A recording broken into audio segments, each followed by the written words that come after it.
Welcome back to Let's Talk. I'm your host, Gary Gelman, here with George McGovern from the Athletes in Action, and he works with the Yankees and the Giants as their chaplain. And George, tell us about what it was like when you first went to Yankee Stadium as a chaplain and the awe of that facility.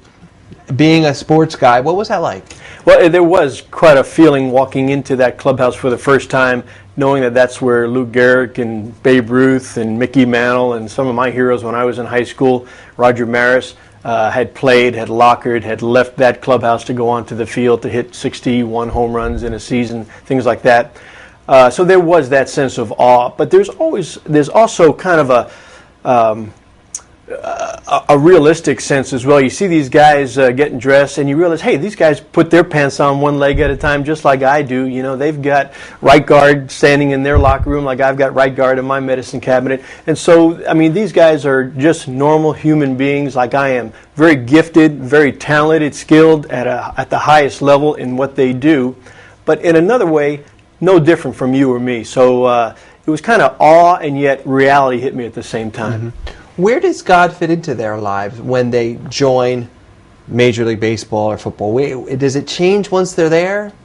It varies from person to person. Some guys get more involved in their relationship with God when they get to the Major League level, because I think the pressure and the intensity of that experience is so great that a lot of guys realize they need some insulation or some counter pressure to manage all of the external pressure that they're feeling. So a lot of guys will turn to the Bible and read some promises or truths or principles from the Bible that help them, in a sense, cope or make it through that intense Major League New York Yankee pressure.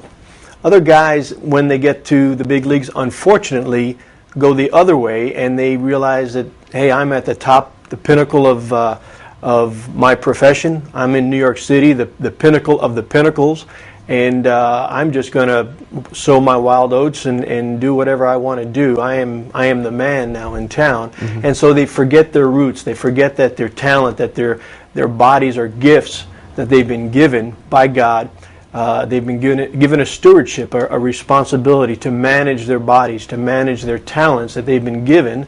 A man doesn't determine how tall he's going to be. A man doesn't even determine his muscle tone in the sense of having very quick muscle reaction, eye-hand coordination. Those are gifts given by the Creator.